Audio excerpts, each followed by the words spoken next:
Morning guys, hope we're well. Build up to Christmas, raining, cold. So, just communication. So I had a bad week last week, really bad week. Some of the dark thoughts came back. Some of the feelings of emptiness and loneliness came back. But through these videos, I hope it's apparent that I'm a strong advocate for talking. Although I don't always follow my own advice, and talking isn't one of my strong points. However, I went to our works conference, was all set for that, was all set for the meal at night, having a laugh. You know, a lot of people wanted me to be there, and it done me, absolutely done me. You know, from an anxiety point of view, it crippled me, it really did. So instead of going to the party, I came home, driving down the M6 as we all do, and I just wanted to pile the car into the central reservation. That's what I wanted to do. I had no qualms about it. Thought nothing about it. I was just in that place, and that was it. That's all I wanted to do.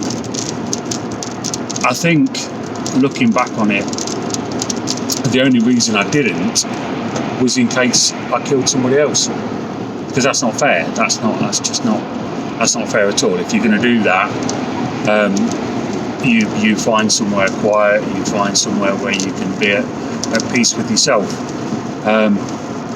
So that really done me. I went home and I went to bed, and that was it. It was just nothing. Woke up the next day, messages from colleagues, where were you, missed you. Message from the boss, you know, are you alright, missed you last night, are you coming in? So I followed my own advice, and I rang my boss and I told her what I thought about doing Thursday night. One of the biggest steps ever, because we all know that if you talk to your employer, you're going to get a black mark. They're going to get that big black permanent marker out and put it across your name. Or so we think.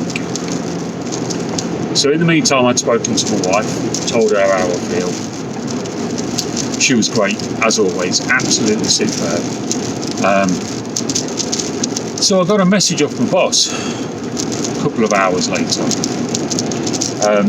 Please have a word with HR. You know, I'm worried about you. Please have a word with HR.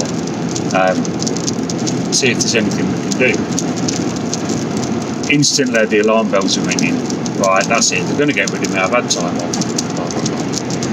So I didn't have a word with HR on Friday. I kind of suffered a bit over the weekend. Just wanting to keep myself to myself. I had stuff to do, did some bits and pieces around the house, which made me feel good, you know, made me feel productive. Went into work yesterday, had a catch up with my boss, had to bump the HR appointment to late in the afternoon. My boss was really good as usual. We went out for a little team Christmas dinner. That was nice. I was sweating, I was anxious, I was nervous. And these are people I see every day, like I've said before. So, I had the meeting with HR. Brilliant. Absolutely superb. Now, I don't know if that's just because of the organisation I work in, or just the fact that mental health is now becoming more prevalent in the workplace, and organisations have policies and frameworks in place to help us with that. But she was not judgmental at all. She listened to me, took a few notes, but listened to me. Gave me a range of things that we can do. I'm fortunate that I'm office based, so therefore I have the chance to work from home. So what we do is there's a few things that we look at when we're feeling low. So there are certain changes we can make. Been talking to the big man, Mr. Alexander, talking to Big Joe, and they've said to me, change the things you can change, because the things you can't change, there's nothing you can do about. And they're the things that we overthink. So I've looked at my environment, so making environmental changes makes an impact. Making physical changes, need to get back to working out. Excuse me, the tablets are killing me. Need to get back to working out, because physical exercise is always good for your personal inner being. Need to have a look at changing things at work. So the upshot of the conversation was, I can come to an unofficial agreement with my boss at the moment about working from home when I need that office, that anxiety break. We run a Bupa scheme at work, which do mental health counselling, so she's putting me through for that. She's going to check in with me every week, which is, great, superb.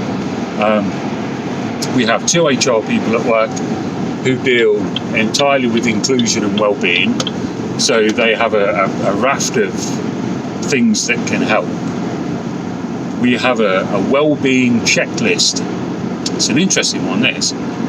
It's 7 questions that you fill out, which allows the people around you and your boss to recognise, identify and understand when you're getting anxious. And it also has a couple of questions on there for you to be able to say to your boss how they should react when you're feeling like that. It's not about telling people off, it's not about being critical, it's about informing your boss or your team leader or your workmates or your buddy at work, whoever, this is what happens when I'm feeling anxious. This is what happens when I'm starting to withdraw. And when this happens, I will exhibit these signs. So as a work colleague, from you, I would appreciate if you could do A, B and C. Now, I don't know if everybody else has that. If you want a copy, give me a DM, let me know. Subscribe, I can put it on the channel, whatever. But overall, I would just like to say, instead of me now stressing all the way up to Christmas, which is stressful enough anyway, I've managed to resolve a few things by talking. Just talking. Now, I don't know if everybody has this at their organisation. I've worked in factories, I've done night shift, I've done day shift, I've done, engineering jobs, and it's difficult in those manly environments to talk about this. Some companies I know have external HR, which are very, very difficult to reach out to. Please have the conversation. If you're looking for some help, there are numbers available. I can let you have the numbers as well. I'm by no means an expert. We also have a well-being website that's part of the company, and they offer a bit of counselling as well. But from what she was saying, Bupa can get me on a CBT, which is cognitive behaviour therapy or talking therapy. She can get me on that within a week, which is amazing, because NHS I would be waiting 6 months for. Now, don't get me wrong, I advocate the NHS, I've worked in the NHS, I understand the pressure they're under, but if we can get that help sooner, we're less of a drain on resources for the NHS.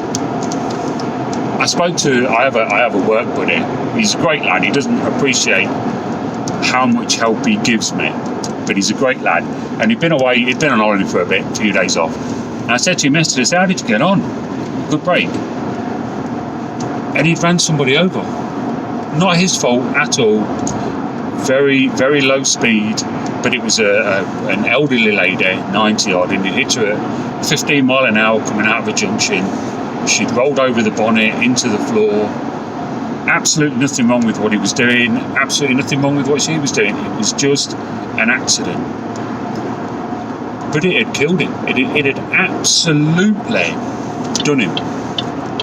So yesterday, he was wearing his mask at work, as we all do. And I said to him, it's never happened to me, so I'm not one of these that would like to say, I know how you feel, because I can't know how he feels, because I've never had it. But what I did say was, the fact that you're feeling guilty, overwhelmed, upset, proves that you're a human being.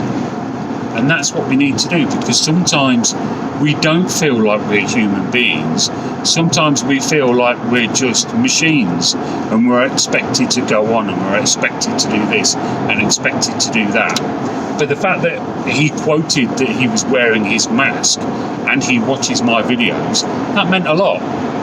So I just, reached out and said, you're only human, mate. You're going to feel like this, because if you don't, it means you're heartless and have no emotions and have no feelings. Now, I know that Christmas is going to be stressful. I have kids, special needs. Christmas can be horrendous for us. So, do me a favour. If you're feeling a bit stressed, if you're feeling a bit overwhelmed, please speak to somebody now. Make those changes now. Change your environment a little bit. Change the things that you can change. The things you can't change, just turn them off until next year. It's the end of a decade. Just turn them off until next year. You can do it. You know you can do it. Just turn them off.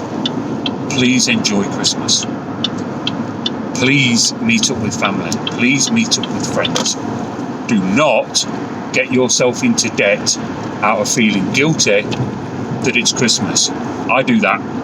And I've stopped it now. It's like I used to make up for being a shit person by spending loads of money on Christmas presents that nobody really appreciates. They just appreciate the fact that you're there and you've thought about them. So please don't get into debt.